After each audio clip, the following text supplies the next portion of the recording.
All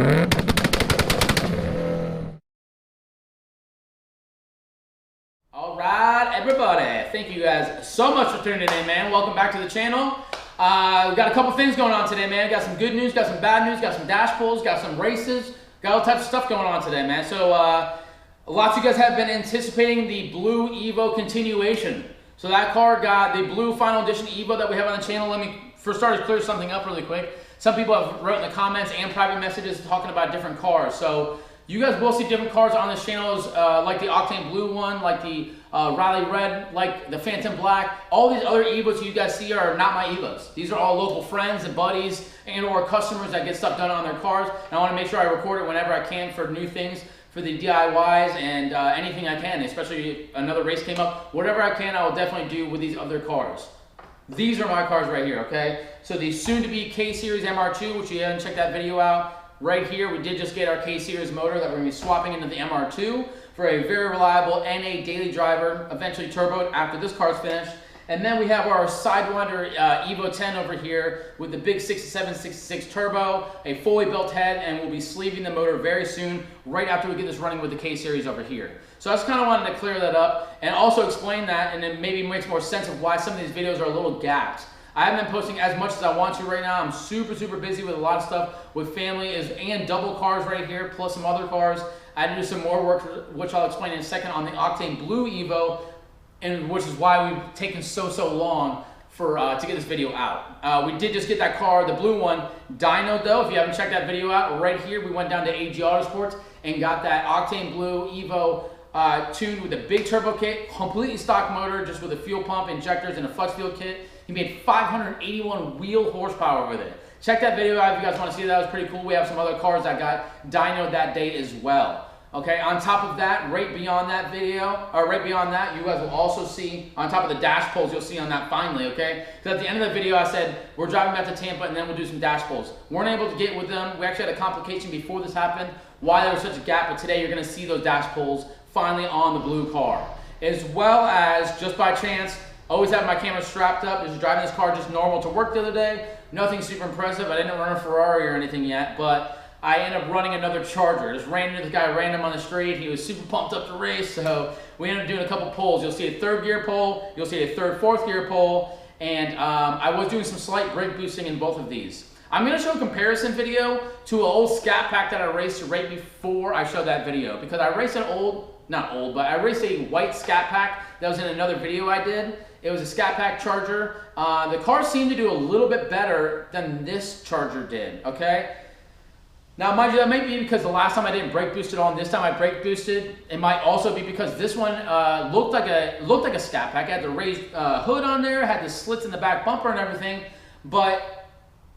and it sounded really well, really good. But when I looked them up, they could either be an RT that looks like a Scat Pack, the Daytona, because it's Daytona in the dash. I don't know if I said that. Daytona in the dash. It could be an RT motor, or it could be the SRT 392 motor. So I'm not sure which one it was, but regardless, I just felt like I pulled a little harder. It could have been because of the brake boosting, but you'll see both those videos. You'll see the old one, where it'll say old video, and you'll see the brand new one that I just raced this guy the other day, and there's two different pulls. And you guys can decide whether you want, if it's the RT or if it's the whatever. No matter what, he got some gappage, but I at least wanted to say, freaking heck yeah, man, we can finally get another video on this car. So video on this, and then dash pulls of the Blue Evo today. Let's not jump ahead of ourselves though. Let me talk about this Octane Blue Evo and what's going on with it right now. Unfortunately, we're going down to actually get another tune on this. Not the tuner's fault, Chris Carby, who's amazing and makes phenomenal tunes. The car's actually still driving daily, no problem, every day, making phenomenal gas miles and drives perfect. So not his fault, but unfortunately we do have to go back down, and I want to say it's kind of the shop's fault a little bit that we went to. So what happened is, if you guys didn't see, we put that big turbo kit in. Right here, you should see that video of the big turbo kit getting installed on here. We did use everything proper studs, copper one-time use nuts on the turbo manifold, the turbo and everything. So what we did was, you can't put injectors, you can't put a pump when you're making a long drive, okay? Or you can't change your map. All three of those are gonna make your car run super funky. All right, so we didn't change any of those. We plan on getting the injectors and the pump as soon as we got down to AG Autosports, which is 4 hours away. So we did make that 4-hour drive with our stock MAF sensor kind of shoved in and ghetto modified to run onto the new intake. So when I got there, all I had to do is basically change out the math portion and the actual filter when I drove all the way down there. And in the meantime, mind you, just driving normal, no boost. Big turbo is pretty easy to stay out of boost. We just drove down there normal, it drove perfect. So we get all the way down to AG early in the morning. Let's say I'll get there at 10 a.m. coming from Tampa. I mean, we probably left at like 5:30 to make that happen. And we get all the way down there. Now we turn the car into the shop. They're gonna do the injectors and the pump, just like we said. Right before I got there, I changed out the intake so that way we didn't have to pay for the actual labor to get that done. I did that at the gas station right next to them. And we putted the car in there. Of course, like I said, it's running weird with the new math already. But we get it in there, car's cooled down, they're changing out the parts. We decided that one of the coolant lines that runs through the turbo was, after this long drive, after the line, I guess, maybe settled a little bit, it was just sitting a little too close to one of the turbo runners, okay, the actual turbo manifold runners. So we decided we're going to change out one of those lines, okay? They're going to change out one of those lines. So that being said, I know for a fact I put them in. When the car cools down, which they let it, you can reach behind and you could actually pull that line out from the bottom and you could run it however you want it. If they want to do it over the top or they want to run it differently under the bottom, they can do that. You kind of got to lay over the car, of course, because everything's in the back against that firewall, but you can easily make that happen. So this is the problem. Let's keep the story right there and tell you what the problem is that when we do these dash pulls, which you'll see in a minute here, as soon as we hit about, on the dyno, he was revving that thing to 8,000 RPM for the 581 wheel horsepower. Completely stock motor, stock valve train. We don't want to float a valve. We decided about 7,500 RPM is a safe zone to rev it daily on the street, okay? So no problems. So we revved to 8,000. We put it home, making sure that we're not going to run into any issues on a 4-hour drive. So late at night, we didn't want to run into anything, and then we still needed to meet up to do these dash pulls. So before we could even meet up, he calls me like 2 days in and says, hey man, the car's, we just dynoed it, ran perfect, we drove it all the way home, right? The car's running really funky. Sounds like it has a big exhaust leak. I don't hear the turbo really spooling, which is strange. And I don't know what's going on, you know? And I said, well, bring the car over, we need to check this thing out immediately. Brings it over, we start stripping it down. 4 of the studs, there's only 4 studs, mind you. All 4 studs are now backed out of that turbo manifold to the turbo. We got a floating turbo, man. The turbo is being connected now by the upper intercooler piping and the downpipe. Those are the 2 things really holding it in place, and that's pretty much it. And the oil line on the bottom, that's a little more structured. Those 3 things are holding it in place, and there's about a 1/4 inch gap in between the turbo manifold and the turbo. This is the rest of the, this is the gasket. This is the divided one. If you guys didn't see it, it was split down the center and everything. This is the rest of the turbo manifold gasket. This is it. It blew out the entire thing. So what happened? We need to figure out what exactly happened to this. So I know exactly what happened because I diagnosed it and I fixed it, right? So we did fix it, but after a huge pain in the butt. Basically, when the car went down to AG and got the injectors and the pump done, instead of them reaching back there and doing it, which is a pain in the butt to get to, I think it's more of a pain. They probably regretted doing this. They decided to take off the turbo. You take off the turbo, you have plenty of room. You can make those custom lines really nice and easy and move them any way you want. For the coolant lines that they're, one of the coolant lines that they're swapping out. Well, when you take those off, as you know, we use copper nuts. Well, you can't reuse those again. If you guys haven't used those again, when you put them on the studs, when you take those off, typically it takes the entire stud out because those are fine threaded copper and they like melt onto the actual stud and they will never come back off again, okay? So you can't just unscrew them off of there because they're molded on.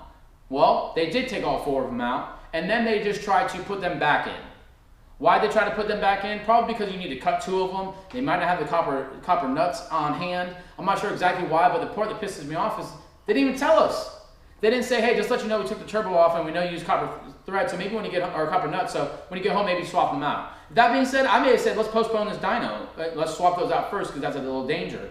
And or, as soon as I get back to Tampa, immediately before any boost gets onto it, I'm going to go ahead and change those studs out and put new thing because those can then back out. And what did they do by the time I got back to Tampa within a couple days? All 4 of them are backed out and blew the gasket out, 100%. Okay? That being said, take the turbo off. I start diagnosing it. I look at the threads of the actual studs, 4 of the studs, 2 of them completely cross-threaded. 2 of them are cross-threaded on the actual bolt and obviously into the manifold. So now we have a manifold that won't even fit new studs. I get new studs, try to put them in, they won't even fit. So now I have to, by hand, re-tap, re-thread the freaking threads while the manifold's on the turbo. If you could understand that nightmare, that's ridiculous. So did that though, successfully, thank God. I got all 4 new studs in there, 4 new copper nuts, new gasket, bolted it all back down. Everything's back together. We're back in good shape, all right? Starts driving the car again. We also changed out a couple of the, we had 2 vacuum lines that we want to change from, to the silicone. We ran out of a couple feet. So we swapped those lines out too. Now we're feeling great, okay? Everything's good to go. Let's put the dash cam on this piece. Let's get some hard pulls, which you'll see in a second.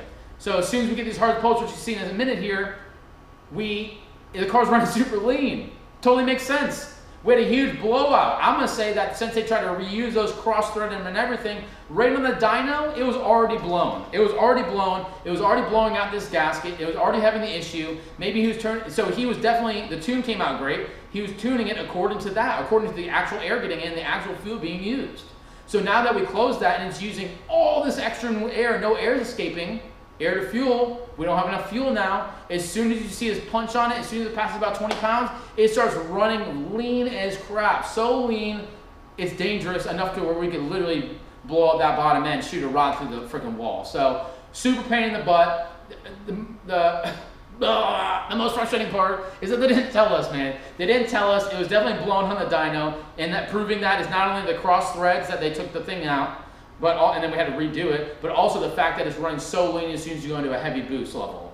That just shows that it was definitely blown on there. And you know, the turbo even makes more, now that we fixed that gap, the turbo is so much louder than even the drive home. The drive home, I was even thinking to myself, right after the dyno, I was thinking, man, my turbo on this car, which is the same turbo, is so much louder. You know, in comparison to the Boost Lab, to the Precision, they're essentially the same turbo, but like, why is the other one so much louder?